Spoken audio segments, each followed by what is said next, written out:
So thank you very much. And if anyone is in the hall, I would strongly recommend you come for this session, not for me, but for the guests I'm going to be speaking to, Sherry Coutu. You can all Google her bio, but to give a brief précis, she's an entrepreneur, an investor in companies. She started 2 financial services companies and is on some of the boards of some of the biggest companies you can think of, including the London Stock Exchange, among other things. Sherry also, very appropriately for this session, like me, is Canadian. So we're inherently transatlantic in a place called Canada Square, which is always a bit weird. We're going to talk a little bit about London, the space, about entrepreneurship, about globalism, and Sherry's experience is invaluable in this space. So, Sherry, thank you very much for joining us for this chat. I'm going to start with a quote that you gave once, which is a very good quote, but I want to just delve into it. You said once, "Don't connect the dots, connect the hubs." This is for Wired magazine. What did you mean by that? What was your kind of... Connecting connectors to connectors will mean that your network effect and your impact will be greater. So really, I think I was probably talking about some of the things that we do at Silicon Valley comes to the UK, and we do programs in Cambridge, which is where I'm currently living, and also London, and we wanted to connect to the Valley. So if you get a lot of relationships, a critical mass of relationships going between the dots and the hubs, then more things will happen. And instead of it being a transaction or one transaction, you'll have a conversation that goes and goes and goes and goes, and the velocity and the momentum will be a lot greater. So it's just all about this efficiency point more than anything else. But we should connect with other connected places and connected people to see what mischief and chaos might come about afterwards. I mean, that inherently sounds very global from the start.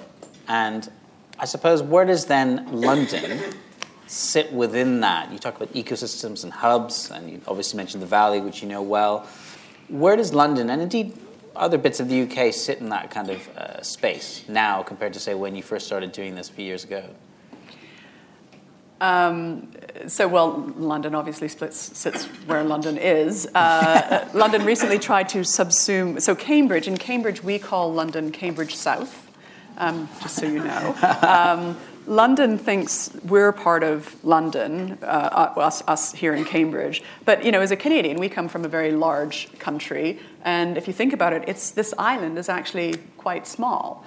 And there are specific pockets of amazing excellence, technology, science, manufacturing. I'm sort of looking at you, at Julie over there, where, so I think, if it's semiconductors, you want to be down in Southampton, maybe Cambridge. If it's oil and chemistry, you want to be up in Aberdeen. And actually, we should know where the specialties are so that if we meet someone and they're thinking about, trying to access the European market and they're in the US or Asia, and they happen to be a chemistry, then we probably shouldn't really tell them to come to London. We should say, on your way through London, make sure that you go up to Aberdeen and connect to these companies who are doing really interesting things. I think it's almost a self-awareness.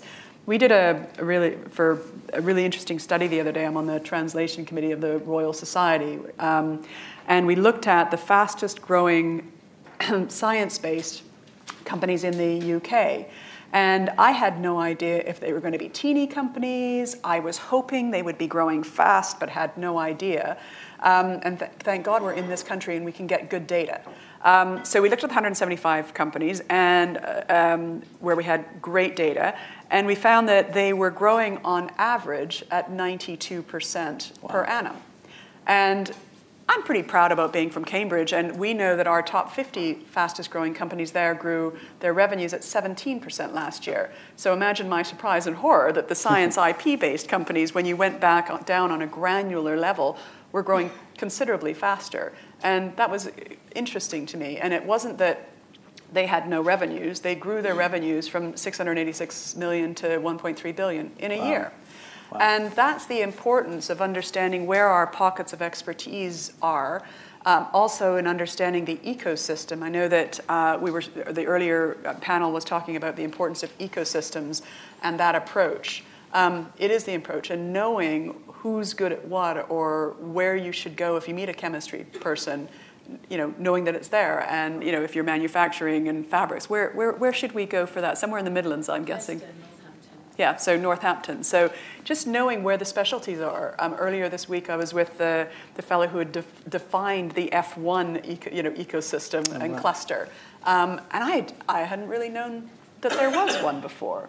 But it's important. We've got pockets all over the place. I mean, I know that I'm an advocate both for London and also Cambridge.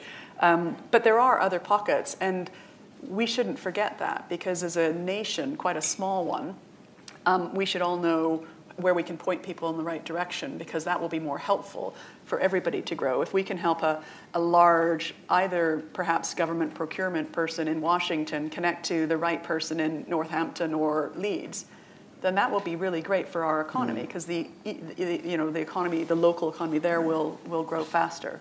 So each of those little hubs you've mentioned, ecosystems, what's also interesting, it seems to me, is that if technology, the digital world, kind of enables you to be in a very localized ecosystem, but to be very global very quickly. Would you say that's correct? Yep. And therefore, how does that manifest itself, say, in the tech startup community in this world? If you're a would-be founder, let's say, starting a company over in East London or wherever it might be in London or Cambridge or wherever, how do you translate that to think about, are you thinking about developing your own ecosystem first? Are you thinking about the global piece at the same time, or both? Well, if you're an entrepreneur, you probably want to place yourself in the best ecosystem where you will flourish. So I think you want to have an understanding of the different clusters and cities. Whether you're in Aberdeen or Southampton or Cambridge or London. Yeah, so for instance, for fashion, you probably wouldn't necessarily go to Cambridge. But for semiconductors, you'd go there or Southampton. So I think you need to understand the best place where you will flourish. And I spoke about Aberdeen. The reason why they're so good at chemistry is because the oil industry is up in that area. So the talent that will prevent a startup from being able to grow because it doesn't have access to the talent is up there. So that's why the companies are growing so fast. We're here at Level 39, which is putting together an ecosystem for financial services companies, and they can access talent at large, slow-growing or perhaps even shrinking financial services firms and rescue them from shrinking firms where they can come here and work for a growing firm that might actually change the world. And that's quite exciting. The other thing I'd say with regards to the UK, it's quite a small economy. There's only, 64 million people that live here. If you think about Europe, that gives you 500 million to think about. So the way that I always think about companies when I was founding them and when I'm investing them even more is, let's think about the UK as being a great ecosystem to start and get your product market fit. But then let's rip through those other 28 countries and figure out what we need to do to sell our beautiful, fabulous service there and there and there and there. And that's often entrepreneurs helping other entrepreneurs. So how do you get into Germany? Well, you ask 5 other people that just went to Germany how you get there. And I think we can probably do that a little. That's just, for me, it's a double-sided marketplace. Who's done it? They're willing to help. I mean, the nice thing that I think about tech and the entrepreneurial society is we're willing to help. And if you're about to, if someone's about to embark on a journey that I've been on, it takes 2 seconds to say, oh, you should talk to so-and-so. They gave me good advice. You should talk to Fried Frank. They actually know what they're talking about. The earlier question on how do you redomicile a company from here to the US and keep SEIS, you should talk to the guys at DataSift because they just did that. And I've sent a lot of people to them for that, and they've helped. But there are companies everywhere that have done these things, and we're a great community to just sort of say, oh, well, you should try that. And you get to the end faster.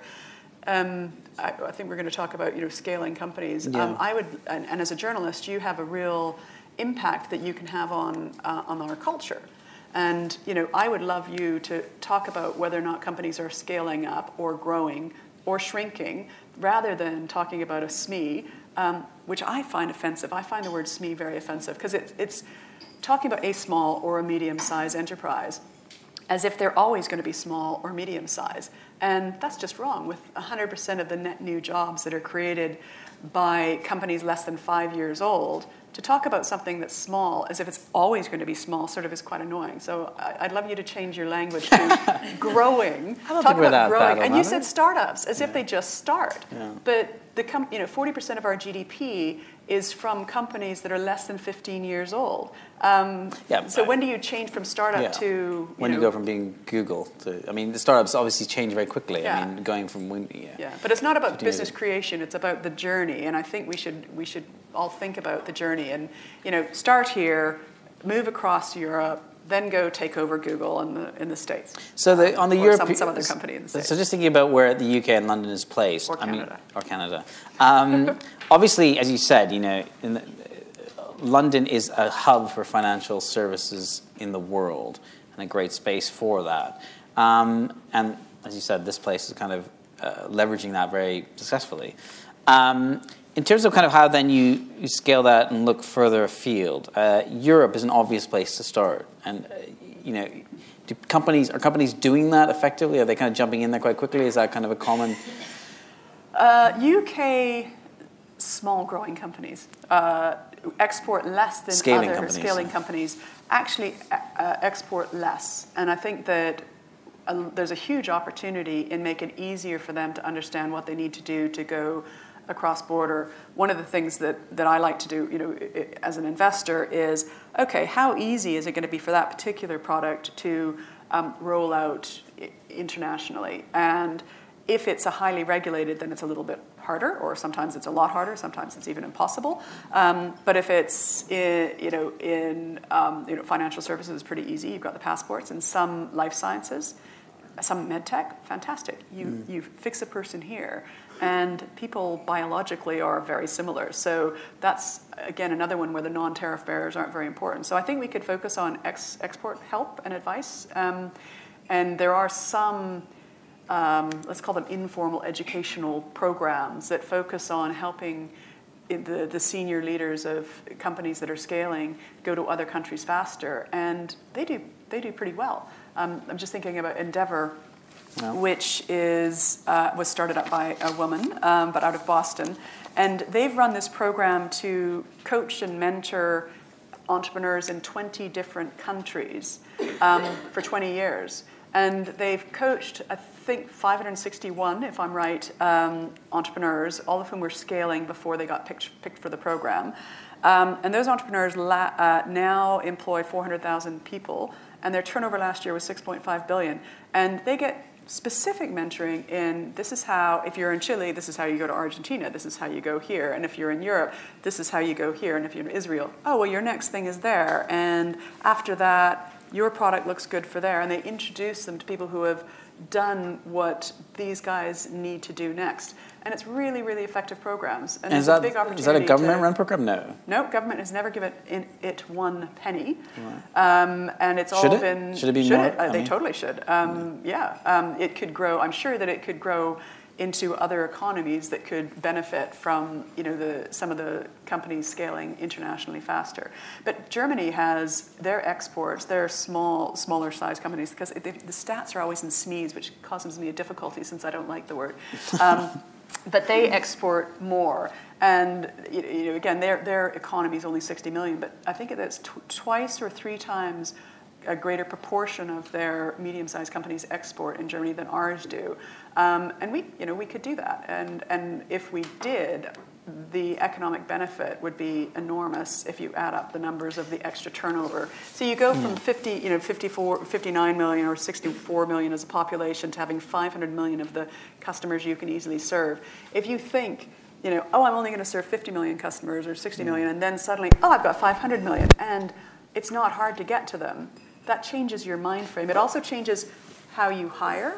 It changes the sort of people that you hire. You suddenly hire people who can speak a bunch of languages. So when it comes time to expand into France or Italy or Germany, it's not as painful for you because you've got the skills already on your, in your company. So what makes the visa thing that was talked about earlier critical as well? So can we delve into that a bit? Because obviously as Canadians that live here, you probably like me have a joint British passport as well, an EU passport. But it seems to me surprising that isn't a starting point that one thinks about. If you're here, you think about Europe almost instinctively as a place to kind of launch into and to scale. But you're suggesting that, is it a mindset thing that people don't immediately think of? People initially just still think about kind of becoming big in the UK before scaling, or? Well, I